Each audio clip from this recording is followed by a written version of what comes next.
we can have a Congress that prioritizes kids and families. This is the wealthiest nation in the history of the world. There is enough for everybody, not just to get by, but get ahead. If we give the American people the fair shot at success that they deserve. And there is no one who we'd rather be in this fight with, giving people the fair shot, making an affordable economy in this country, than our chairman, Pete Aguilar. Thank you, Whip Clark, Leader Jeffries, for your friendship, but for your leadership of this Democratic caucus as well. This Republican majority is nothing short of a disgrace. They've spent the last 6 months lining the pockets of billionaires and wealthy corporations who are already raking in record profits. They prevented Democrats from rolling back reckless tariffs that are driving the price increases that we see under Donald Trump's watch. They're closing nursing homes, forcing grandma and grandpa to fend for themselves while making the purchase of a new private jet fully tax deductible. It's just cartoonish levels of corruption. Rural hospitals are already closing down because Republicans pushed through the largest cut to Medicaid in the history of the country. They've completely broken the bipartisan appropriations process and are leading us toward a government shutdown that will hurt hardworking Americans. We were elected by our constituents to solve problems and to get things done. But at every turn, the Republicans are choosing partisanship and division and chaos. Now they're fighting amongst themselves about how they should hide President Trump's involvement in the Epstein files. Over the next few weeks, House Democrats are going everywhere to talk about the devastating impacts of the Republican cuts to Medicaid and their inability to focus on the most pressing challenges that the American people face. Republicans are too scared to face their own voters and will probably spend the August recess on the run. Turn it over to Leader Jeffries. Thank you, Pete. Questions? Good morning. Senate Republicans seem to be torn about staying in session, about new nominees, and also going back to sell the big, beautiful bill from their perspective. Would it help Democrats if they were to stay in session so they couldn't sell and market that piece of legislation? That's a decision for the Senate Republicans to make, as Chair Aguilar just indicated, as Catherine Clark has indicated. Republicans are on the run. They have nothing good to sell to the American people. The one big ugly bill hurts everyday Americans to reward billionaires and wealthy corporations with massive tax breaks. It is deeply unpopular. And that is why it's our expectation that during the August district work period, you're going to see House Republicans and Senate Republicans running away from the American people because they are running scared. That's right. When you come back in September, you're going to have the shutdown fight. That'll consume most of the oxygen here. You said earlier in the week that if it's a partisan Republican bill, House Democrats will be united against it. You didn't mention the Senate. Do you have faith that Chuck Schumer and Senate Democrats will hold the line, given that they did not do so in March? We had a very productive meeting with Senate Democrats yesterday, and I'm confident that the only path forward is for Republicans to work with Democrats to pass an appropriations bill that meets the needs of the American people in terms of their health, their safety, and their economic well-being. A partisan spending bill is dead on arrival. Catherine? These are our two appropriated bills. Listen, the House Republicans and the Senate Republicans have a choice to make. It doesn't matter whether they in the Senate stay in session or go home. They cannot hide from the destruction that they have caused. We are looking at, with this largest cut to Medicaid in our country's history, not only will it have an impact on people who get their insurance through Medicaid, which is 40% of the children in this country, but there are now estimates that it will cause almost 70% rise in insurance premiums for a family of four that makes $90,000. 70% increase in insurance? As the leader said, this was an administration that promised to lower costs on day one. And they cannot get away from the fact that they have made a terrible deal that goes against families in this country. And so we are going to be out there over the next 6 weeks, not only putting forth the high contrast of the disaster they are bringing down on family budgets across this country, but what we can do together to change the system so that it isn't rigged against families who work for a living, the 99.9% of us who don't benefit under the big ugly bill. Mike, I think the question for Republicans here in Washington, D.C. is, what's your plan? You control everything, the House, the Senate, and the presidency. What's your strategy? Right now, they can't even agree amongst themselves. Senate is marking up to one set of numbers different than the president's budget request. The House is completely, out in right field doing their own thing, with marking up bills that have no basis, will be no basis for law. Just, twiddling thumbs, wasting time. Tom Cole and Speaker Johnson have no path and no plan to meaningfully pass bills with bipartisan support. So if that continues to be their posture, then we're in for a long September. Our hope is that Republicans work with us in a bipartisan way, as we have always done to fund government. Unless and until that happens, we're going to be in the same spot. We hope that they don't listen to Russ Vought and tune out bipartisanship. We think that there should be more bipartisanship. There haven't been any House Republicans, to my knowledge, who have disavowed those statements that the appropriations process should be more partisan, which was his comment. So until that changes, we're going to be in a position where they own everything that is happening in September if we lead toward a shutdown.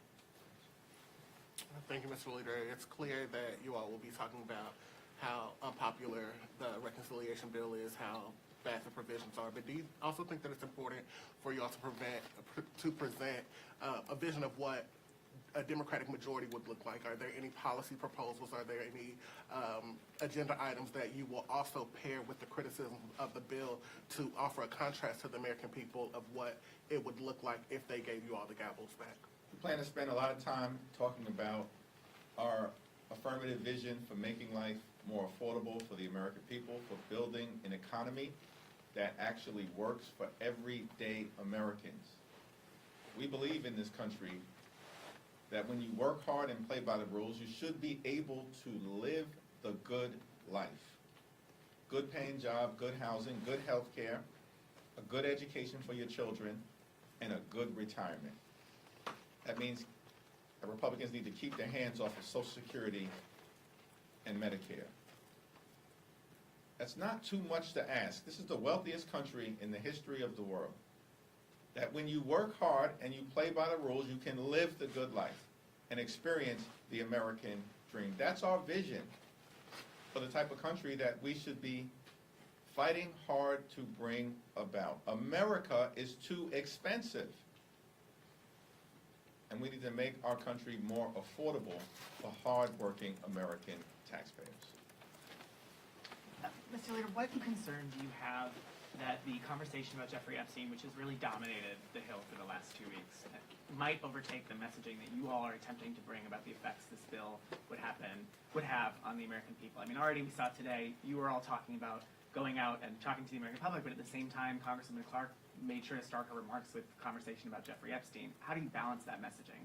Well, I'll yield to Whip Clark and Chair Aguilar, but the reality is that it's all connected from the standpoint of Donald Trump, his administration, and House Republicans have delivered nothing more than a government of the billionaires, by the billionaires, and for the billionaires.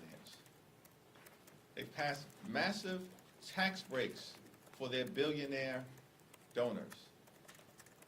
And in the context of this Jeffrey Epstein scandal and their refusal to share information to the American people, despite promising to do so, one must ponder the question, what are they hiding from the American people, and what billionaires, what well-connected donors, what elite people are they trying to protect? Why haven't Republicans released the Epstein files to the American people? It's reasonable to conclude that Republicans are continuing to protect the lifestyles of the rich and shameless, even if that includes pedophiles. That's a conclusion that if this continues, one may necessarily be compelled to reach. So it's all connected. Democrats are fighting to make life more affordable for the American people, to improve the quality of life for working families, middle-class folks, all those who aspire to be part of the middle class, hardworking American families, older Americans, our veterans, our families, the men and women of organized labor. This is what drives Democrats. But Republicans are focused on their billionaire donors. That was the centerpiece of the one big ugly bill, and it's what explains Republican refusal to release the Epstein files. Yeah, I started my comments with that today because that is why they're running home today. Because they don't want to answer a fundamental question that their own base is asking them. You promised us transparency around these files, now you are hiding them. And it all relates back to the same thing. Everything that House Republicans have done, everything this administration has done since Donald Trump took office is in defense of the elites. And who is paying the price for it? Whether it's with soaring debt, soaring insurance costs, denial of veterans' benefits, taking away food, school lunch programs, food, Meals on Wheels for our seniors. It's the American people. So the jig is up here, and this case, the Epstein case, has helped their own base see what's going on.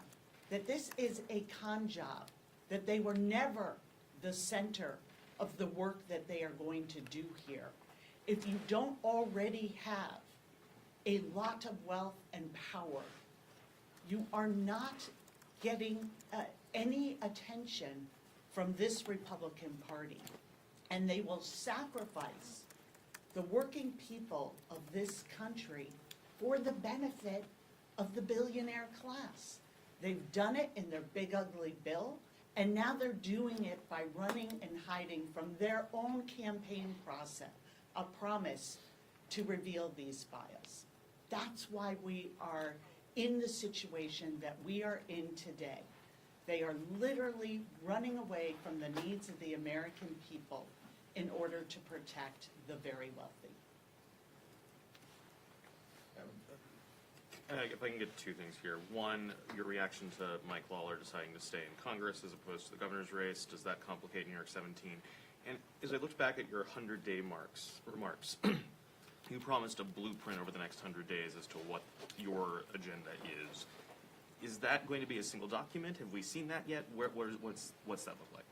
We look forward to sharing those ideas with the American people, consistent with what I've talked about in terms of our focus on making life more affordable for everyday Americans and driving down the high cost of living, protecting their health care and Social Security and the things that matter, and strengthening those things as we move forward. And we'll have a lot more to say about the actions that we would take as soon as we have the opportunity to govern in the majority around health care. We have a Medicaid and Medicare Matters Day of Action on July 30th, the 60th birthday of Medicare and Medicaid. We have a Social Security Day of Action on August 14th. the 90th birthday of Social Security, and we'll have a lot to say about our efforts to protect and strengthen Social Security. And then the following week, we have a cost of living week of action where we'll focus on what we as Democrats would do to make life more affordable for the American people, and the fact that Republicans are actually making life more expensive. Healthcare will be more expensive for everyday Americans if you are able to have healthcare. Millions of people will be without healthcare. Tens of millions more are going to pay higher healthcare premiums, copays, and deductibles because of steps that the Republicans have taken in connection with the one big ugly bill. Utility costs are going up for the American people. All across America, because of steps taken that are toxic and extreme in nature by Republicans in connection with the one big ugly bill. The cost of groceries and goods is going up because of Donald Trump's reckless and random tariff policy that is imposing thousands of dollars of additional costs on the American people, and that will continue. So there is a lot to talk about during the August district work period, and we will draw a clear contrast between our vision related to building an affordable economy and the Republican efforts to hurt everyday Americans while rewarding billionaires and wealthy corporations. Mike Lawler? Yeah, well, and I'll let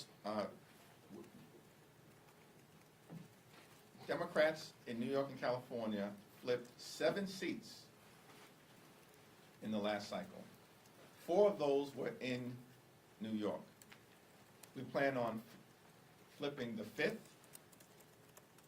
in 2026, and the 17th congressional district will be a high priority, whether the current incumbent seeks re-election or chooses not to do so over the next few months.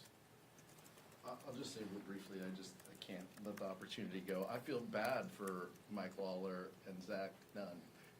They made a critical mistake when they thought about their future aspirations. They asked Donald Trump what he thought, and he told them, sorry, you gotta run. John James, Andy Barr declared for higher office and just went. The other 2 said, hey boss, what do you think? And time again, that's the motto of House Republicans, which is if Donald Trump says jump, they say how high.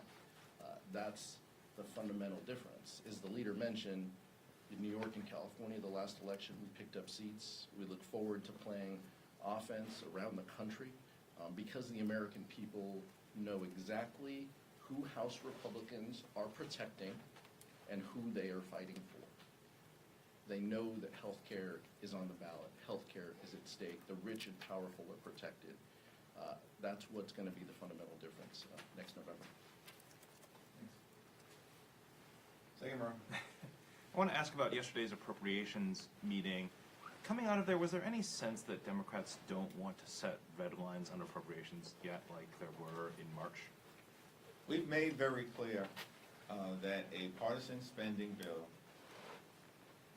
that comes out of the House of Representatives will do so without Democratic support. And Senate Democrats have made clear that the only path forward to reaching an enlightened spending agreement is one that is arrived at in a bipartisan way, because that is the path that Democrats are committed to in terms of meeting the needs of the American people related to their health, their safety, national security, and the economic well-being of everyday Americans. A partisan spending bill is dead on arrival in terms of securing significant Democratic support or any Democratic support in the House, and I believe that that is the case in the Senate as well. Thank you, Mr. Leader. Past comments from Mamdani resurfaced in which he implies that you were Islamophobic towards him, and he compared your words to those of segregationist George Wallace. What is your response to these comments, and will they be a topic of discussion when you guys meet at the end of this month? We responded in the article that you're making reference to, and that response speaks for itself. Thank you, Mr. Leader. Just as you guys prepare to recess, the Committee on House Administration announced some new upgrades to member security, including an increased member allowance, which I know is something you and the ranking member called for. Do you feel these changes are sufficient? And because this is kind of a pilot program, do you believe they should be implemented long-term? We arrived at an agreement that was bipartisan in nature, that involved the highest levels of House Republican and Democratic leadership, as well as the top leaders on the House Administration's Committee, led by Joe Morelli on the Democratic side.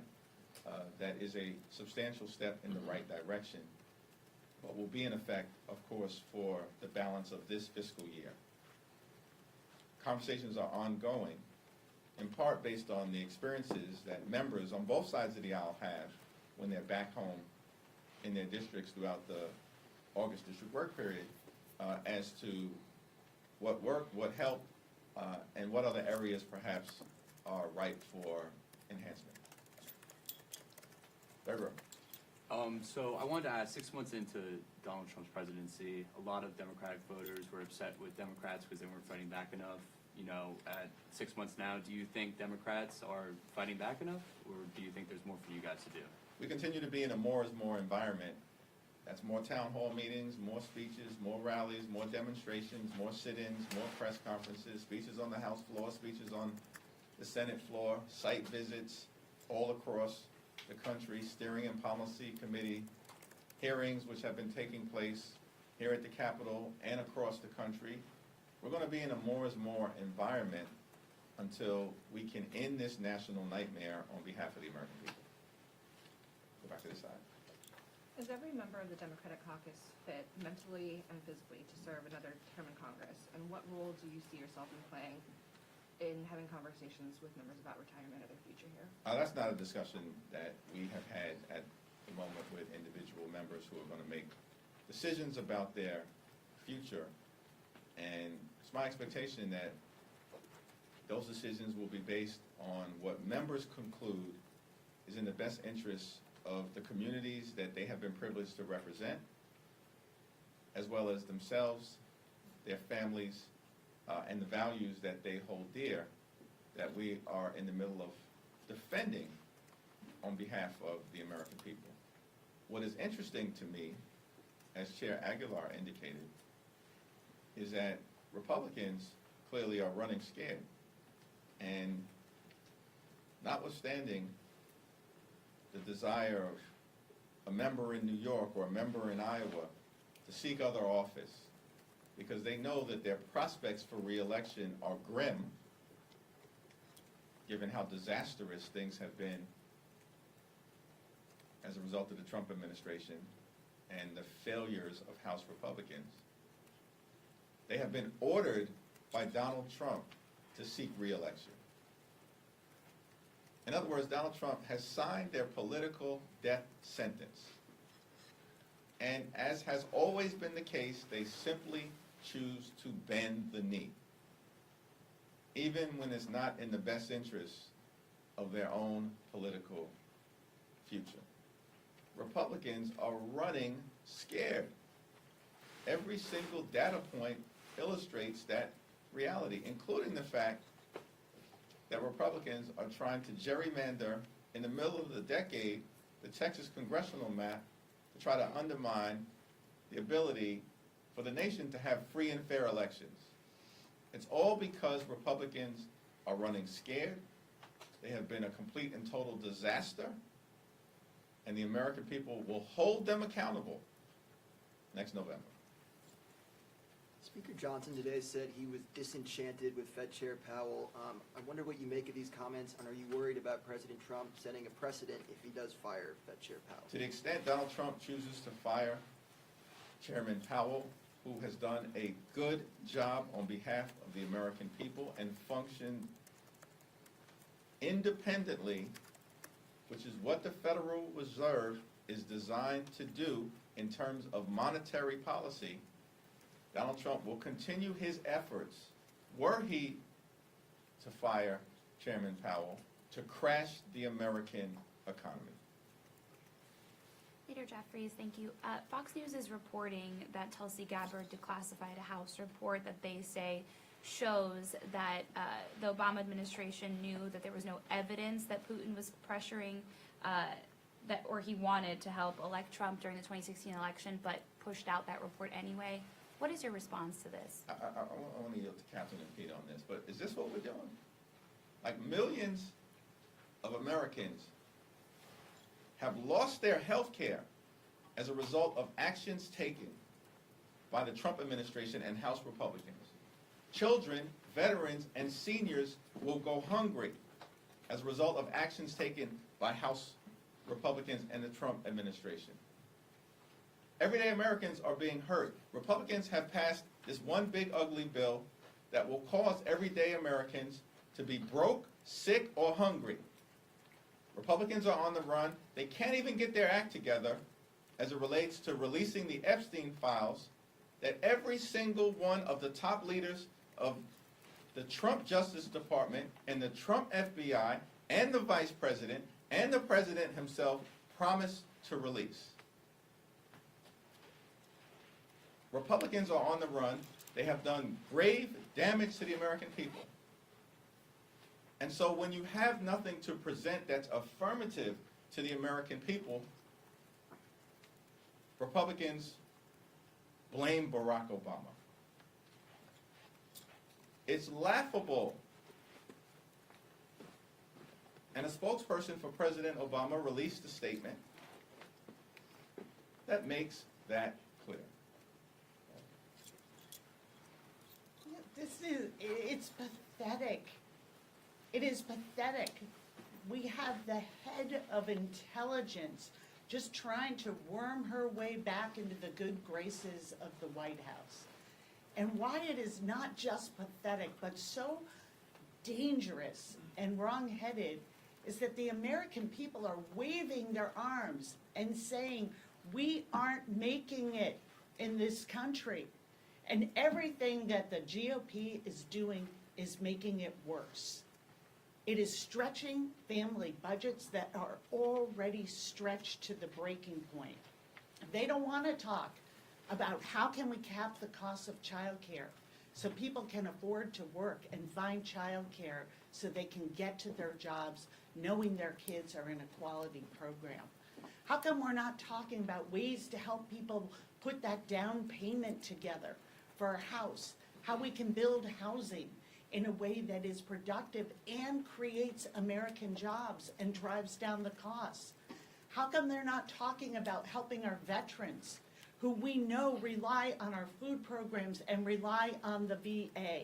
You cannot cut tens of thousands of people from the Veterans Administration and look veterans in the eye and say, thank you for your service. We owe them better.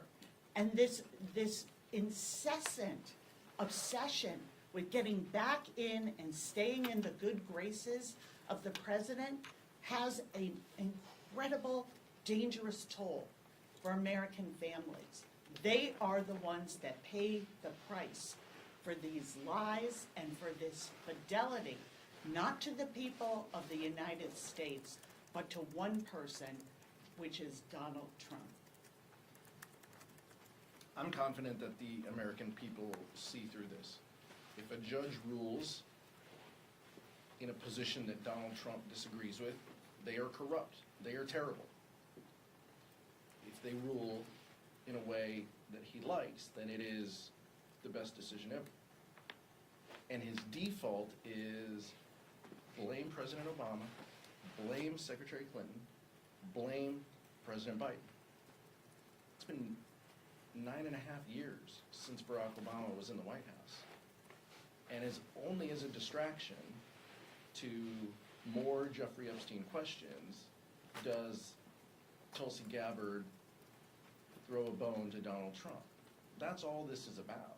it's a distraction to get back in his good graces after she was prevented from presenting national security information to Capitol Hill and kept out of some of the most important rooms where decisions occur.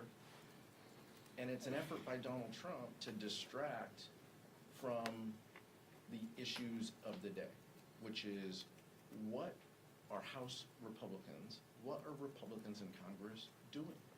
Going on an August recess, having to face their constituents, not having town halls, cutting health care, cutting food security, threatening nursing homes. That's what this is about. And every other effort is just a distraction by Donald Trump to blame someone else. Trump administration is a malignant clown show. It's a malignant clown show. And every single day, they prove that point. Last question. A number of Democrat members met with Mahmoud Khalil yesterday. Are you on board with them having those meetings? And are you concerned at all that Republicans are going to weaponize this issue against Democrats in the midterms? I have not spoken to any of the members who had that discussion.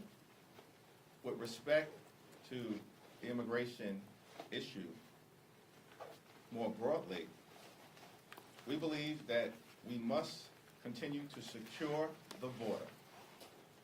We believe that we have a broken immigration system and it must be fixed in a comprehensive and bipartisan way. We also believe that this is a nation of immigrants.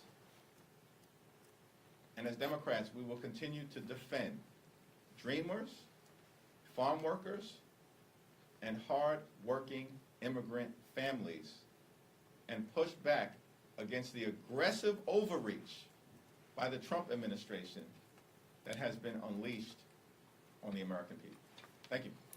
Thank you.